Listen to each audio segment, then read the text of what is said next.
Andhra Pradesh deputy chief minister power star Pawan Kalyan గారు హీరోగా, నిధి అగర్వాల్ హీరోయిన్గా, బాబీ డియోల్ ఔరంగజేబు పాత్రలో నటించిన క్రిష్ మరియు జ్యోతికృష్ణ దర్శకత్వం వహించిన హరిహర వీరమ్మలు చిత్రం రిలీజ్ అయింది. ఈ చిత్రానికి సంబంధించి పాలసీని అందిస్తోన్న 100% జెన్యూన్ రివ్యూ మీకోసం. స్టోరీ పరంగా చూసుకుంటే మొఘల్ సామ్రాజ్యాన్ని పరిపాలిస్తున్న ఔరంగజేబు హిందువులపై దురాగతాలను కొనసాగిస్తుంటాడు.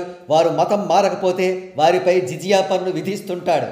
అటువంటి క్రూరుడైన చక్రవర్తిని హరిహర వీరమ్మలు అనే వజ్రాల దొంగ ఎందుకు టార్గెట్ చేసాడు అనేదే క్రక్స్ ఆఫ్ ద స్టోరీ.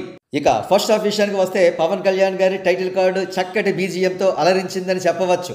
ఈ ఫస్ట్ హాఫ్ లోనే 3 మైండ్ బ్లోయింగ్ యాక్షన్ సీక్వెన్సెస్ ఉన్నాయి. అవి పోర్ట్ ఫైట్, కుస్తీ ఫైట్ అండ్ చార్మినార్ ఫైట్. మరి ముఖ్యంగా పోర్ట్ ఫైట్ బ్యాక్డ్రాప్ సెట్టింగ్ ని చూస్తే మనకు చిన్నప్పుడు చదివిన బాగ్దాద్ గజదొంగ కథలు, చందమామ జానపద కథలు గుర్తుకు వస్తూ ఉంటాయి. ఇక కుస్తీ ఫైట్ విషయానికి వస్తే చక్కటి ఎమోషనల్ కనెక్ట్ కుదిరింది.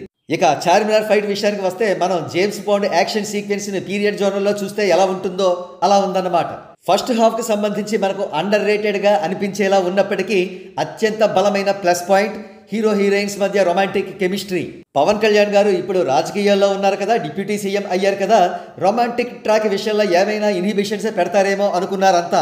కానీ ఆయన సినిమాను సినిమాగానే భావించారు. అందుకే రొమాంటిక్ ట్రాక్ కూడా చాలా బాగా వచ్చింది. మరి ముఖ్యంగా మనం హీరోయిన్ గురించి ప్రత్యేకించి చెప్పుకోవాలి.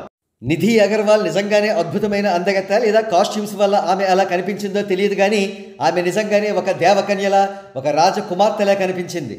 అన్నట్టు కొల్లగొట్టి నాదిరావు అనే పాటలో పవన్ కళ్యాణ్ గారు తన సింపుల్ అండ్ క్యూట్ స్టెప్స్తో ఎరగొట్టేశారు. ఇకపోతే పవన్ కళ్యాణ్ గారు తన కంటి చూపుతోనే పులిని కంట్రోల్ చేయడం కానీ, ఇంటర్వెల్ ట్విస్ట్ కానీ అదిరాయి అని చెప్పవచ్చు.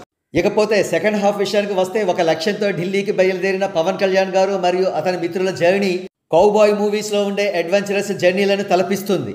ఈ జర్నీ ఎపిసోడ్లోనే కొన్ని ఆహ్లాదకరమైన కామెడీ సన్నివేశాలు మనల్ని అలరిస్తాయి. మరి ముఖ్యంగా తోడేళ్లను కూడా పవన్ కళ్యాణ్ గారు తన కంటి చూపుతో కంట్రోల్ చేయడం, తదనంతరం రఘుబాబుతో జరిగిన కాన్వర్జేషన్ చక్కటి కామెడీ పండిస్తాయి.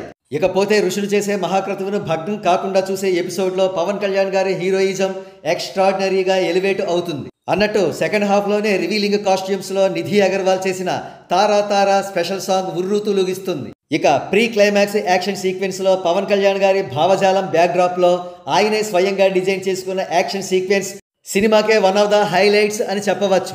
ఇక హీరో మరియు విలన్ల మధ్య ఫేస్ ఆఫ్ కోసం వెరీ షార్ట్ అండ్ క్రిస్పీగా విఎఫ్ఎక్స్తో క్లైమాక్స్ను డిజైన్ చేశారు. ఓవరాల్ రివ్యూ విషయానికి వస్తే పవన్ కళ్యాణ్ గారి అద్భుతమైన స్క్రీన్ ప్రెజెన్స్తో ఫస్ట్ హాఫ్ మరియు సెకండ్ హాఫ్ చక్కటి యాక్షన్ సన్నివేశాలతో, కొల్లగొట్టినాదిరో, తారా తారా, మాట వినాలి వంటి 3 ముచ్చటైన పాటలతో, కీరవాణి గారి మైండ్ బోగలింగ్ బీజిఎంతో అలరిస్తుంది. అన్ని వర్గాల ప్రేక్షకుల్ని టార్గెట్ చేసిన ఈ చిత్రానికి లాంగ్ రన్ ఖచ్చితంగా ఉంటుంది. ఈ చిత్రానికి సంబంధించి ఒకే ఒక్క నెగిటివ్ అంశం క్లైమాక్స్ అబ్రప్ట్గా ఎండ్ అవ్వడమే. మిగతా అన్నీ కూడా పాజిటివ్ అంశాలే.